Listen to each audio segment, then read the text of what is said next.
الحمد لله نحمده ونستعينه ونستغفره ونعوذ بالله من شرور أنفسنا ومن سيئات أعمالنا.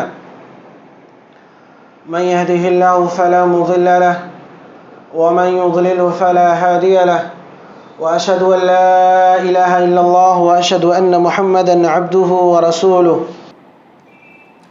قال الله تبارك وتعالى في القرآن المجيد: أعوذ بالله من الشيطان الرجيم، بسم الله الرحمن الرحيم. يا أيها الذين آمنوا اجتنبوا كثيرا من الظن إن بعض الظن إثم ولا تجسسوا ولا يغتب بعضكم بعضا. محترم سامعین کرام، عزیزان گرامی قدر اور پردہ نشین خواتین، آج کے اس خطبے میں آپ حضرات کے سامنے ایک مثبت اور اچھی صفت لے کر کے حاضر ہوا ہوں کہ جو صفت ہر ایک مسلمان کے اندر ہونی چاہیے، جس کو اپنانے کی تعلیم خود کتاب و سنت نے ہمیں اور آپ کو دی ہے، جس کی تلقین کتاب و سنت نے کی ہے کہ ہم اسے اپنائیں، اور یہ صفت ہمارے اندر، تمام مسلمانوں کے اندر، تمام مومنوں کے اندر ہونی چاہیے. اور وہ صفت ہے دوسروں کے عیب پر پردہ ڈالنا، دوسروں کی کمزوریاں، دوسروں کے غلطیاں، دوسروں کے گناہ، دوسروں کی کوتاہیاں، ان تمام چیزوں پر پردہ ڈالنا، ان کی پردہ پوشی کرنا. کیونکہ ہم میں سے کوئی بھی ایسا انسان نہیں ہے کہ جس کے اندر کسی طرح کی کوئی کمی نہ ہو، کوئی کوتاہی نہ ہو. لہذا شریعت ہمیں اور آپ کو سکھاتی ہے کہ ہم اور آپ ایک دوسروں کی غلطیوں پر پردہ ڈالیں. اور اسی مناسبت سے سورہ حجرات کی آیت کریمہ خطبہ مسنونہ کے بعد آپ کے سامنے تلاوت کی گئی: یا ایھا الذین آمنوا اجتنبوا کثیرا من الظن ان بعض الظن اثم ولا تجسسوا ولا یغتب بعضکم بعضا. اس آیت کریمہ کے اندر اللہ رب العالمین نے مسلمانوں کو، مومنوں کو 3 چیزوں سے منع فرمایا ہے. پہلی چیز کہ بدگمانی سے بچو، بدگمانی نہ کرو، کیونکہ یہ بدگمانی انسان کو گناہ میں مبتلا کرتی ہے. کسی کے سلسلے میں غلط گمان کرنا یہ بہت بڑا گناہ ہے، اللہ رب العالمین نے اس چیز سے منع فرمایا. اسی طرح اس آیت کریمہ کے اندر غیبت سے روکا گیا ہے کہ مسلمان ایک دوسرے کی غیبت نہ کریں، ایک دوسرے کے پیٹھ پیچھے دوسروں کی عیب جوئی نہ کریں. اسی طرح اس آیت کریمہ کے اندر جو تیسری چیز بیان کی گئی وَلَا تَجَسَّسُوا، کہ ایک دوسرے کی ٹوہ میں نہ لگو، ایک دوسرے کے پیچھے نہ پڑو کہ اس کے عیب کو تلاش کیا جائے. ایک دوسرے کے پیچھے نہ لگو کہ اس کے اندر کون سی کمیاں ہیں، کون سی کوتاہیاں ہیں، کون سی خامیاں ہیں، اور آپ اس کو جان کر کے معاشرے کے اندر اس کی تشہیر کریں. آپ اس کے گواہ بن کے معاشرے کے اندر وہ چیزیں عام کرتے پھریں، یا ان چیزوں کو بنیاد بنا کر کے اس انسان کی عزت و آبرو سے کھلواڑ کریں، معاشرے کے اندر اس کی عزت و آبرو کو نیلام کریں. اللہ رب العالمین نے فرمایا وَلَا تَجَسَّسُوا، اس مقصد سے کسی کے عیب کے پیچھے نہ پڑو، کسی کی ٹوہ میں نہ لگے رہو کہ اس کی عیبوں کو، اس کی برائیوں کو جان کر کے اسے عام کرنے کی کوشش کرو، کیونکہ یہ بہت بڑا گناہ ہے، یہ بہت بڑا گناہ ہے. نبی اکرم صلی اللہ علیہ وسلم نے اس عمل کو منافقوں کا عمل قرار دیا. اب صلی اللہ علیہ وسلم نے فرمایا: یا معشر من آمن بلسانہ ولم يدخل الایمان قلبہ لا تغتابوا المسلمین ولا تتبعوا عوراتہم، کہ اے وہ لوگوں جو زبانی طور پر جنہوں نے اسلام قبول کیا ہے، جن کا اسلام ان کی زبان تک ہے، ایمان ان کے دلوں میں نہیں پہنچا ہے، اے لوگوں سنو، تم مسلمانوں کی برائی نہ کرو، ان کی عیب جوئی نہ کرو، ان کی غیبت نہ کرو، ولا تتبعوا عوراتہم، اور نہ ہی مسلمانوں کی ٹوہ میں لگے رہو، ان کے پیچھے پڑے رہو. نبی اکرم صلی اللہ علیہ وسلم کے زمانے میں مدینہ کے اندر جو منافقین تھے، ان کا یہی معمول تھا کہ وہ مسلمانوں کے ہمیشہ پیچھے پڑے رہتے، مسلمانوں کو اپنی نظر میں رکھتے کہ کون سی غلطی ان کی نظر آ جائے، کس طرح مسلمانوں کی کوئی کمی ان کی نظر میں آ جائے، کس طرح مسلمانوں کا کوئی عیب انہیں پتہ چل جائے، کوئی کمزوری انہیں پتہ چل جائے، اور پھر وہ ان کمزوریوں کو بنیاد بنا کر کے مسلمانوں کو بدنام کیا کرتے تھے، مسلمانوں کی عزتوں کو معاشرے میں اچھالا کرتے تھے. یہ اس زمانے کے منافقین کا معاملہ تھا، اور انہی لوگوں کو مخاطب کر کے نبی اکرم صلی اللہ علیہ وسلم نے بات فرمائی تھی: یا معشر من آمن بلسانہ وَلَمْ يَدْخُلِ الْإِيمَانُ قَلْبَهُ، کہ وہ لوگوں جن کا ایمان ان کی زبان تک محدود ہے، دل میں ایمان نہیں اترا. گویا کہ اللہ کے رسول صلی اللہ علیہ وسلم نے اس لفظ کے ذریعہ انہیں منافق قرار دیا اور ان کا معاملہ بیان کیا کہ مسلمانوں کی معاملات کے پیچھے پڑے رہتے، مسلمانوں کی عیب اور ان کی کمزوریاں ڈھونڈنے کے پیچھے پڑے رہتے. اللہ رب العالمین نے ہمیں اور آپ کو اس چیز سے، اس گناہ سے دور رہنے کی تلقین کی. وہیں اس کے مقابلے میں کسی کی پردہ پوشی کرنا، کسی کے گناہ پر پردہ ڈال دینا، کسی کی کمزوری کو لوگوں کے سامنے واضح نہ کرنا، یہ اللہ رب العالمین کو بہت زیادہ پسند ہے. یہ صفت اگر کسی انسان کے اندر موجود ہو تو وہ انسان اللہ رب العالمین کا محبوب ہوتا ہے. اللہ کے نبی جناب محمد رسول اللہ صلی اللہ علیہ وسلم نے فرمایا ان اللہ حئی ستیر، کہ اللہ رب العالمین شرم و حیا والا ہے، بہت زیادہ شرم و حیا اللہ رب العالمین کے ہاں موجود ہے. ستیر، اور اللہ رب العالمین بندوں کے گناہوں کو چھپانے والا ہے، بندوں کے گناہوں کو ڈھانپنے والا اور اس پر پردہ ڈالنے والا ہے. یحب الحیاء والستر، اور اللہ رب العالمین حیا کو اور پردہ پوشی کو پسند کرتا ہے. جس طرح اللہ رب العالمین کے یہاں حیا موجود ہے، وہ چاہتا ہے کہ بندوں کے اندر بھی یہ صفت موجود ہو. جس طرح اللہ رب العالمین بندوں کے گناہوں پر پردہ ڈالتا ہے، اللہ رب العالمین چاہتا ہے کہ یہ صفت بندوں کے اندر بھی آئے، وہ ایک دوسرے کے گناہوں پر، ایک دوسروں کی کمیوں پر، ایک دوسرے کے عیوب پر پردہ ڈالیں، اسے لوگوں کے سامنے بیان نہ کریں، اسے عام نہ کریں. یہ اللہ رب العالمین، نبی کریم صلی اللہ علیہ وسلم نے اللہ رب العالمین کے سلسلے بات بیان فرمائی. اللہ رب العالمین کی نظر میں یہ پردہ پوشی، گناہوں پر پردہ ڈالنا، یہ کتنا عظیم صفت ہے. اللہ رب العالمین کے ہاں اس کی کتنی فضیلت ہے، اس کا اندازہ ایک دوسری حدیث سے لگائیں. حضرت ابو ہریرہ رضی اللہ تعالیٰ عنہ کی روایت فرماتے ہیں نبی اکرم صلی اللہ علیہ وسلم نے ارشاد فرمایا من ستر مسلما سترہ اللہ فی الدنیا والآخرہ، کہ جو شخص کسی مسلمان کے کسی عیب کو، کسی مسلمان کی کسی کوتاہی کو، کسی مسلمان کے کسی گناہ کو پردے میں رکھتا ہے، اسے عام نہیں کرتا، چھپا دیتا ہے، سترہ اللہ فی الدنیا والآخرہ، تو اللہ رب العالمین ایسے انسان کے عیوب اور اس کے گناہوں کو دنیا میں بھی چھپاتا ہے اور آخرت میں بھی اللہ رب العالمین ایسے انسان کے گناہوں پر پردہ ڈال دے گا.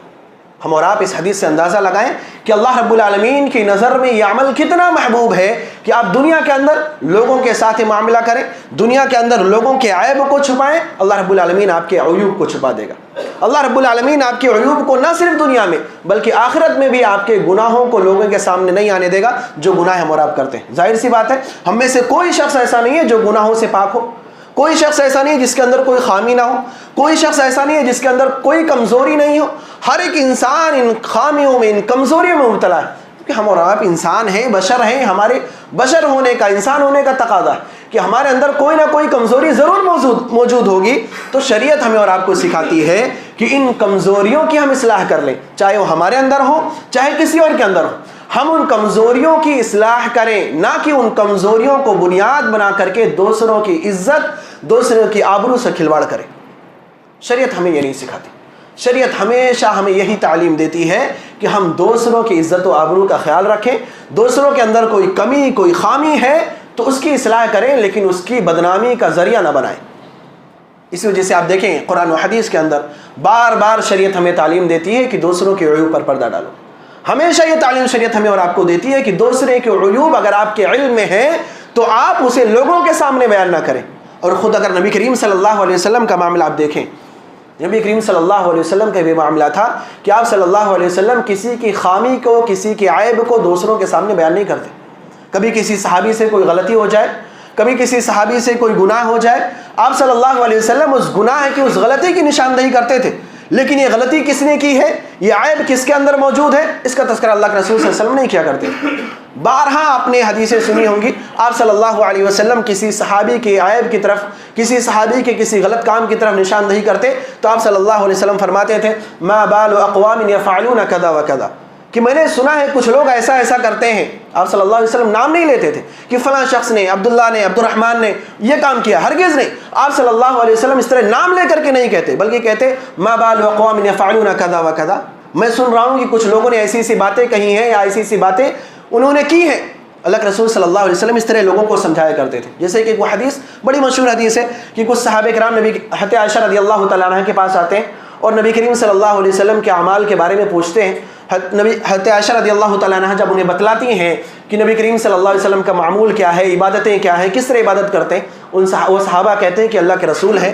ان کا معاملہ الگ ہے، ہم ان سے کہیں کمتر ہیں، لہذا ان میں سے ایک شخص کہتا ہے کہ آج کے بعد میں ہمیشہ روزہ رکھوں گا، ایک شخص کہتا ہے کہ میں ہمیشہ عبادت میں ہی لگا رہوں گا، رات کو سوؤں گا نہیں، ایک شخص کہتا ہے میں کبھی شادی ہی نہیں کروں گا۔ یہ کہہ کر کے وہ لوگ چلے جاتے ہیں۔ اللہ کے رسول صلی اللہ علیہ وسلم جب آتے ہیں تو عائشہ یہ بات انہیں بتلاتی ہیں، اللہ کے رسول صلی اللہ علیہ وسلم واپس جاتے ہیں لوگوں کے درمیان، اور وہاں جا کر کے آپ صلی اللہ علیہ وسلم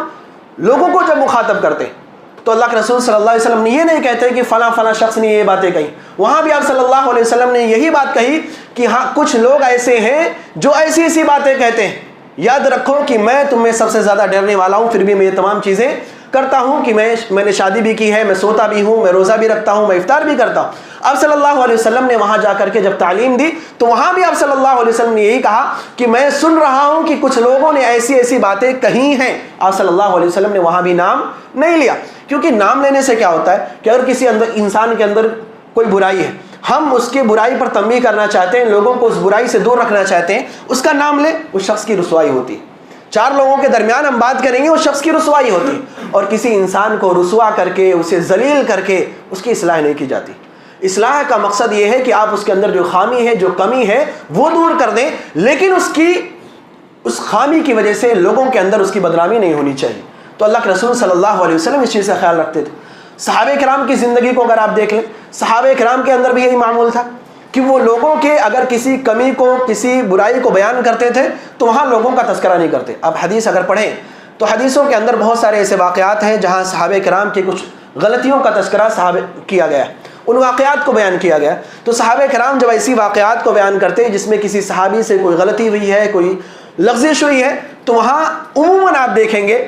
کہ صحابہ کرام بیان کرتے ہوئے کہتے ہیں جاء رجل الی النبی صلی اللہ علیہ وسلم، جاءت امرأۃ الی النبی صلی اللہ علیہ وسلم، ایک شخص نبی کریم صلی اللہ علیہ وسلم کے پاس آیا۔ وہ نام نہیں لیتے، حالانکہ صحابہ کرام کو نام معلوم ہوتا تھا کہ کون سا شخص تھا جو نبی کریم صلی اللہ علیہ وسلم کے پاس آیا اور اس نے ایسی ایسی چیزیں کی یا ایسی ایسی باتیں کہیں، لیکن اس کے باوجود بھی وہ نام نہیں لیتے۔ وہ کہتے تھے ایک شخص نبی کریم صلی اللہ علیہ وسلم کے پاس آیا، یا ایک عورت نبی کریم صلی اللہ علیہ وسلم کے پاس آئی۔ تو اس طرح صحابہ کرام ان چیزوں کو، ان غلطیوں کو واضح بھی کر دیتے اور اس شخص کا نام بھی سامنے نہیں لاتے تھے۔ یہ ایک معاملہ ہوتا ہے، ایک طریقہ ہوتا ہے کسی کی اصلاح کا، کہ آپ کسی کی اصلاح بھی کر دیں، اس کے اندر جو خامی ہے اسے دور بھی کر دیں، اور اس کے نام کو بھی آپ سامنے نہ لائیں تاکہ اس کی رسوائی نہ ہو، اس کی معاشرے میں بدنامی نہ ہو، لوگ اس گناہ کی وجہ سے اس کے سلسلے میں کچھ غلط نہ سوچنے لگے، لوگ اس انسان کی عزت اور آبرو معاشرے کے اندر محفوظ رہے۔ یہ صحابہ کرام کا بھی معمول تھا، نبی اکرم صلی اللہ علیہ وسلم کا بھی یہی معمول رہا ہے کہ ہمیشہ لوگوں کی غلطیوں کی اصلاح کے ساتھ ساتھ ان کے اس عمل کی پردہ پوشی کیا کرتے تھے، اسے لوگوں کے سامنے جا کر کے بیان نہیں کیا کرتے تھے۔ یہی ہم سے اور آپ سے بھی مطلوب ہے، ہم سے اور آپ سے بھی یہی مطلوب ہے کہ ہم اسی طرح کا معاملہ کریں، اور خاص کر کے اگر یہ معاملہ ان لوگوں کے لیے ہے جو اس دنیا سے جا چکے ہیں، جو وفات پا چکے ہیں، جو اب اس دنیا میں نہیں رہے، جب ہم ان کا تذکرہ کریں تو اس بات کا خاص خیال رہے کہ ہم ان کی برائیوں کا، ان کے اندر موجود خامیوں کا تذکرہ نہ کریں۔ اپنی مجلسوں کے اندر جب بھی ان کا تذکرہ کریں تو اچھائی کے ساتھ کریں، ان کے اندر جو نیکیاں تھیں، ان کے اندر جو اچھائیاں تھیں ان کو بیان کریں، ان کی خامیوں کو بیان نہ کریں۔ کیونکہ وہ انسان جیسا بھی رہا ہو، چاہے کتنا ہی برا رہا ہو، کتنی ہی غلطیاں کی ہوں، کتنا ہی گناہ اس نے کیے ہوں، کتنا بڑا مجرم کیوں نہ رہا ہو، اب اس دنیا سے جا چکا ہے، رب العالمین کے سامنے وہ اپنے اعمال کا حساب دے گا۔ اب اللہ رب العالمین کے اوپر ہے کہ اللہ اس کے ساتھ کیسا معاملہ کرتا ہے، اسے معاف کرتا ہے، اسے سزا دیتا ہے، وہ اللہ رب العالمین کی مرضی۔ لیکن دونوں ہی صورتوں میں ہمیں کوئی حق نہیں پہنچتا کہ ہم اس کی برائی کریں، اس کے غلطیوں کو لوگوں کے سامنے بیان کریں، کیونکہ یا تو اپنے اللہ رب العالمین اسے سزا دے گا، تو جب اسے سزا مل رہی ہے تو ہمیں کوئی حق نہیں پہنچتا کہ ہم اس کے بارے میں کوئی بات کریں، یا پھر اللہ رب العالمین اس کے گناہوں کو معاف کر دے گا، اور اگر اس کے باوجود ہم بات کرتے ہیں تو گویا ایسے شخص پر ہم تبصرہ کر رہے ہیں جو اللہ رب العالمین کی معافی کا حقدار ہو چکا ہے، جسے اللہ نے معاف کر دیا ہے، ہم اس کی برائیاں بیان کر رہے ہیں، تو یہ تو اور بڑی چیز ہو جاتی ہے۔ لہذا کسی بھی صورت میں ہمارے لیے مناسب نہیں ہے کہ ہم ان کی برائیوں کو، ان کی خامیوں کو بیان کریں۔ اس لیے آپ حدیث کے اندر دیکھیں گے، حدیث کے اندر آتا ہے اذکروا محاسن موتاکم، کہ جو تمہارے لوگ وفات پا چکے ہیں اپنی مجلسوں میں ان کے محاسن کو بیان کرو، ان کی اچھائیوں کو، ان کی خوبیوں کو بیان کرو، ان کی برائیوں کو بیان نہ کرو۔ اللہ کے رسول صلی اللہ علیہ وسلم نے حدیث میں صاف طور پر بیان کیا ہے کہ جب بھی ان کا تذکرہ آئے ان کی اچھائیاں ذکر کی جائیں، ان کی برائیاں نہ ذکر کی جائیں۔ یہاں تک کہ نبی کریم صلی اللہ علیہ وسلم نے تو یہاں تک کہا ہے کہ اگر کسی انسان کی وفات ہوتی ہے، میت کو جب غسل دیا جائے تو غسل دینے والا شخص یہ اس کی ذمہ داری ہے کہ میت کی پردہ پوشی کرے۔ میت کی پردہ پوشی سے مراد یہ ہے کہ جب انسان کی وفات ہوتی ہے بسا اوقات وہ بہت ساری بیماریوں سے گزر کر کے اس کی وفات ہوتی ہے، اور اس بیماری کے دوران نہ جانے اس کے جسم میں کیسے عیوب آتے ہیں، بسا اوقات بہت ساری خامیاں اس کے جسم میں آ جاتی ہیں اس بیماری کی وجہ سے، جو غسل دینے والا انسان دیکھ رہا ہوتا ہے۔ تو اس انسان کو یہ ذمہ داری دی گئی، اس کے لیے واجب قرار دیا گیا کہ جب وہ غسل دے اور اس کے اندر جو عیب دیکھے اسے باہر آ کر کے بیان نہ کرے۔ یہ اللہ کے رسول صلی اللہ علیہ وسلم نے حکم دیا۔ تو یہاں بھی اللہ کے رسول صلی اللہ علیہ وسلم نے پردہ پوشی کا حکم دیا کہ میت کی پردہ پوشی کی جائے، اس کے عیوب کو بیان نہ کیا جائے۔ الغرض شریعت ہمیں اور آپ کو یہی تعلیم دیتی ہے کہ ہمارا معاملہ ہمیشہ یہ ہونا چاہیے کہ ہم کسی کے عیب کو ٹٹولنے کے پیچھے نہ پڑے، کسی کے عیب کو جاننے کی جستجو میں نہ پڑے رہیں، اس کے پیچھے نہ پڑے رہیں کہ اس کے اندر کوئی خامی نظر آ جائے، اور اگر کبھی اتفاق سے پتہ بھی چل جائے، کسی کی کوئی غلطی ہمارے سامنے آ جائے تو ہم اسے بیان نہ کریں۔ اور اس بات کو بھی یاد رکھیں کہ اللہ رب العالمین ہمارے ساتھ ویسا ہی معاملہ کرتا ہے جیسا ہم بندوں کے ساتھ کرتے ہیں، اور اس معاملے میں بھی ہمارا رویہ جیسا بندوں کے ساتھ ہوگا، اللہ رب العالمین کا رویہ ہمارے ساتھ ویسا ہوگا۔ اگر ہم لوگوں کے عیوب کو بیان کرتے ہیں، ان کی کمزوریوں کو بنیاد بنا کر کے ان کی عزت و آبرو سے کھلواڑ کرتے ہیں، تو پھر اس آفت کے لیے ہم خود بھی تیار رہیں۔ آج ہم کسی کی برائی بیان کر رہے ہیں، کسی کو بدنام کر رہے ہیں، ذلیل کر رہے ہیں اس کی برائیوں کو لے کر کے، تو کل اللہ رب العالمین ہمارے اندر جو خامیاں ہیں اس کی وجہ سے ہمیں بھی دنیا کے اندر ذلیل و رسوا کر دے گا۔ یہ اللہ رب العالمین کا قانون ہے۔ اللہ کے رسول صلی اللہ علیہ وسلم نے اسی چیز کو واضح کرتے ہوئے کہا، من تتبع عورت اخیہ المسلم تتبع اللہ عورتہ ومن تتبع اللہ عورتہ یفضحہ ولو فی جوف رحلہ، کہ جو شخص اپنے کسی مسلمان بھائی کے عیوب کے پیچھے پڑا رہتا ہے، کمزوریوں کو جاننے کی کوشش کرتا رہتا ہے، اللہ رب العالمین اس کے پیچھے پڑ جاتا ہے۔ جو شخص بھی اپنے مسلمان بھائی کے عیوب کو جان کر کے اسے عام کرتا ہے، ایسے انسان کے پیچھے اللہ رب العالمین پڑتا ہے، اور جس کے پیچھے اللہ رب العالمین پڑ جائے، جسے اللہ رب العالمین ذلیل و رسوا کرنے کے پیچھے پڑ جائے، یفضحہ، اللہ رب العالمین اسے ذلیل و رسوا کر کے رہتا ہے، ولو فی جوف رحلہ، اگرچہ وہ اپنے گھر کے کسی کونے میں جا کر کے چھپ کے بیٹھا ہو، اپنے گھر کے کسی کونے میں چھپ جائے، وہاں بھی اللہ رب العالمین ذلت و رسوائی کو اس کے پاس پہنچا دیتا ہے، اسے ذلیل و رسوا کر دیتا ہے۔ یہ اللہ رب العالمین کا قانون ہے۔ لہذا اس چیز میں ہمیشہ خیال رکھیں کہ کبھی کسی کی بھی برائی کو ہم عام نہ کریں، کسی کی بھی کوتاہی کو ہم لوگوں کے سامنے بیان کر کے اس کی عزت و آبرو سے کھلواڑ نہ کریں، ورنہ اللہ رب العالمین وہی چیز، وہی معاملہ ہمارے ساتھ کرے گا اور ہمیں دنیا کے اندر ذلیل و رسوا کر دے گا۔ اس کے مقابلے میں اگر دیکھیں کہ جو لوگ دوسروں کی برائیاں نہیں کرتے، دوسرے کے عیوب پر پردہ ڈالتے ہیں، ان کے ساتھ معاملہ کیا ہوگا؟ ابن عمر رضی اللہ تعالی عنہما کی روایت میں فرماتے ہیں کہ حشر کے میدان میں جب اللہ رب العالمین حساب و کتاب لے رہا ہوگا، ایک مومن کو اپنے پاس بلائے گا، اپنے قریب کرے گا، پھر اس سے سرگوشی کرے گا، آہستہ آہستہ اس سے بات کرے گا، اور اس کے جو بھی گناہ ہیں، جو بھی غلطیاں، اس کا تذکرہ اس کے سامنے کرے گا کہ فلاں تم نے یہ گناہ کیے، یہ غلطیاں کی، کیا تم ان کا اعتراف کرتے ہو؟ بندے نے جتنے بھی گناہ کیے ہوں گے سب کا تذکرہ اللہ رب العالمین اس کے سامنے کرے گا، بندہ تمام گناہوں کا اعتراف کر لے گا، اور ساتھ ہی سوچے گا کہ اللہ رب العالمین میرا محاسبہ کر رہا ہے، میرا حساب و کتاب لے رہا ہے، اب اللہ رب العالمین میری پکڑ کرے گا، مجھے اس پر سزا دے گا۔ بندہ یہ سوچے گا، اللہ رب العالمین بندے کو مخاطب کر کے کہے گا کہ میرے بندے، جس طرح دنیا کے اندر تو نے یہ گناہ کیے تو میں نے تیرے ان گناہوں پہ پردہ ڈال کر کے رکھا تھا، لوگوں کے سامنے تیرے گناہ نہیں آنے پائے، ایسے ہی آج کے دن بھی میں تیرے ان گناہوں پر پردہ ڈالتا ہوں، مخلوق کے سامنے آج بھی میں تجھے رسوا نہیں کروں گا، اور اللہ رب العالمین اس کے تمام گناہوں پر پردہ ڈال دے گا، تمام گناہوں کو معاف کر دے گا، اور ایسے انسان کو جنت کے اندر داخل کرے گا۔ یہ کون انسان ہوں گے؟ یہ وہی خوش نصیب ہوں گے جو دنیا کے اندر دوسروں کے عیوب کے پیچھے نہیں پڑتے، دوسروں کے عیب کو نکال کر کے لوگوں کے سامنے بیان نہیں کرتے۔ یہ وہ خوش نصیب ہوں گے جن کے ساتھ اللہ رب العالمین قیامت کے دن یہ معاملہ کرے گا۔ اب ذرا غور کریں، کتنی بڑی فضیلت ہے، کتنی فائدہ مند صفت ہے کہ ہم کسی کے عیوب کو لوگوں کے سامنے واضح نہ کریں، بیان نہ کریں۔ اللہ رب العالمین دنیا کے اندر بھی ہماری عزت کو محفوظ رکھتا ہے، اور آخرت میں بھی اللہ رب العالمین ہمیں کامیابی دے گا۔ تو یہ بہت بڑی صفت اور بہت ہی فائدہ مند چیز ہے، لہذا ہر ایک مسلمان کے اندر یہ چیز موجود ہونی چاہیے، ہر مسلمان کو اسے اپنانا چاہیے۔ اب آخر میں اسی سلسلے میں 2 وضاحتیں آپ کے سامنے بیان کر کے اپنی بات کو ختم کرتا ہوں۔ سب سے پہلی چیز کہ یہ جو بات کہی جاتی ہے کہ دوسروں کے عیوب پر پردہ ڈالا جائے، تو دوسرے کے عیوب پر پردہ ڈالنا یقیناً ضروری ہے، لیکن اس کا یہ مطلب ہرگز نہیں ہوتا کہ ہم اس انسان کی اصلاح نہ کریں۔ کسی کے اندر خامی ہے، ہم اس پر پردہ ڈالیں، بہت اچھی بات، لیکن اس کا ہرگز یہ مطلب ہم نہیں نکال سکتے کہ ہم اس کی اصلاح نہ کریں۔ پردہ ڈالنے کا مطلب یہ سمجھ لیں کہ اسے مکمل طور سے اگنور کر دیں، نظر انداز کر دیں، ہرگز نہیں۔ جس کے اندر بھی خامی ہے، چاہے وہ آپ ہوں چاہے میں ہوں، کسی کے اندر بھی وہ خامی ہے، ہم اس خامی پر پردہ ڈالیں گے، لوگوں کے سامنے اسے بیان نہ کریں، لیکن ساتھ ہی ساتھ اس انسان سے تنہائی میں ملاقات کر کے اس انسان کی اس غلطی پر نشاندہی کریں، اسے سمجھائیں، اسے بتلائیں، اس کی اصلاح کریں۔ یہ ہر انسان کی ذمہ داری۔ ہمارے ہاں اکثر یہ ہوتا ہے، یا تو ہم مکمل طور سے اگنور کر دیتے ہیں، نظر انداز کر دیتے ہیں کہ کسی کے اندر کوئی بھی کتنی بھی برائیاں ہوں، ہم اس پر دھیان ہی نہیں دیتے، یا پھر دھیان دیتے ہیں تو اس قدر کہ لوگوں کے سامنے اسے بیان کرتے ہیں۔ یہ دونوں چیزیں غلط، نہ تو مکمل طور سے اگنور کیا جائے گا، نہ ہی اسے لوگوں کے سامنے بیان کرنا ہے، بلکہ اسے پوشیدہ طور پر تنہائی میں مل کر کے اس کی اصلاح کرنی ہوگی، ہر ایک مسلمان کی ذمہ داری۔ نبی کریم صلی اللہ علیہ وسلم کا معاملہ ہمارے سامنے بالکل واضح ہے۔ آپ صلی اللہ علیہ وسلم کبھی بھی کسی غلط کام کو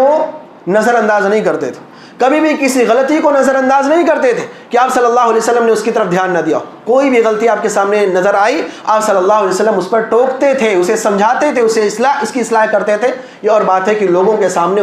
اس انسان کی عزت کو نیلام نہیں کرتے تھے۔ پردہ پوشی کے ساتھ ساتھ اصلاح آپ صلی اللہ علیہ وسلم بھی کیا کرتے تھے۔ تو یہ سب سے پہلی چیز کہ ہم اور آپ بھی اس چیز کا خیال رکھیں کہ پردہ پوشی کا یہ مطلب نہیں ہے کہ ہم کسی انسان کی اصلاح کرنے سے بھی باز آ جائیں، بلکہ پردہ پوشی کے ساتھ ساتھ اصلاح کرنا ضروری ہے۔ اور دوسری چیز یہ کہ جب کسی کے گناہ کی پردہ پوشی کی بات ہوتی ہے تو اس سے وہ گناہ، وہ غلطیاں، وہ کمزوریاں مراد ہوتی ہیں جو کسی انسان کی اپنی پرسنل لائف سے تعلق رکھتی ہوں، میری اپنی زندگی سے، آپ کی اپنی زندگی سے۔ میرے اندر جو خامی ہے اس کا تعلق میری زندگی سے ہو، آپ کے اندر جو خامی ہے وہ اس کا تعلق آپ کی اپنی ذات سے ہو۔ جب تک ایسی غلطیاں اس تعلق سے ہیں تب تک تو اس پہ پردہ ڈالا جائے گا۔ لیکن اگر معاشرے کا کوئی ایسا شخص ہے جو فتین ہے، جو معاشرے میں فساد پھیلاتا ہے، جس کی وجہ سے لوگوں کی عزت و آبرو محفوظ نہیں ہے، جس کی وجہ سے لوگوں کے جان اور مال محفوظ نہیں ہے، جس کی وجہ سے لوگوں کا ایمان محفوظ نہیں ہے، جس کی وجہ سے لوگوں کا عقیدہ محفوظ نہیں ہے، اگر کوئی ایسا شخص ہے تو پھر اس کی کمزوریوں پر پردہ نہیں ڈالا جائے گا، بلکہ اس کی کمزوریاں، اس کی کوتاہیاں، اس کے جو فتنے ہیں لوگوں کے سامنے بیان کیے جائیں گے۔ کیوں؟ کیونکہ اگر نہیں بیان کیے جاتے تو لوگ اس کے فتنے میں آئیں گے، اس کے فتنے سے متاثر ہو کر کے اپنے ایمان کو خراب کریں گے، اپنے عقیدوں کو خراب کریں گے، ان کی جان اور مال محفوظ نہیں ہوگی، ان کی عزتیں محفوظ نہیں ہوں گی۔ تو اگر کوئی ایسا شخص ہے کہ جس کی کمزوریاں، جس کی غلطیاں اور جس کے عیوب معاشرے کے دوسرے لوگوں کو افیکٹ کرتے ہوں، معاشرے کے دوسرے لوگوں کو متاثر کرتے ہوں، ایسے انسان کے عیوب پر پردہ پوشی نہیں کی جائے گی۔ پردہ پوشی اسی غلطی پر ہوتی ہے جو انسان کے خود کے ذات سے تعلق رکھتی ہو، کہ وہ گناہ، وہ غلطی انسان تک ہی محدود رہتی ہو، دوسرے لوگوں پر اس کا اثر نہ ہوتا ہو۔ تو یہ 2 چیزیں تھیں جو بیان کرنی تھی۔ اللہ رب العالمین سے دعا ہے کہ اللہ رب العالمین ہم مسلمانوں کو دوسرے کے عیوب اور کمزوریوں کے پیچھے نہ پڑنے، اور اگر کسی کی کمزوری ہم تک پہنچتی ہے، ہمیں معلوم ہوتی ہے، تو اس کی پردہ پوشی کرنے کی توفیق عطا فرمائے۔ اللہ رب العالمین ہمیں تمام مسلمانوں کی عزت و آبرو کا محافظ بنائے۔ اللہ رب العالمین ہمیں تمام مسلمانوں کی جان اور مال کی حفاظت کرنے والا بنائے۔ اللہ رب العالمین ہمیں جو بیمار ہیں ان کی شفا کاملہ عاجلہ عطا فرما۔ اللہ رب العالمین جو پریشان حال ہیں ان کی پریشانیوں کو دور فرما دے۔ اللہ رب العالمین ہمیں جب تک تو زندہ رکھ، ایمان پر رکھ، اسلام پر رکھ، اور جب ہمارا خاتمہ ہو تو ایمان پر ہو۔ آمین۔ تقبل یا رب العالمین۔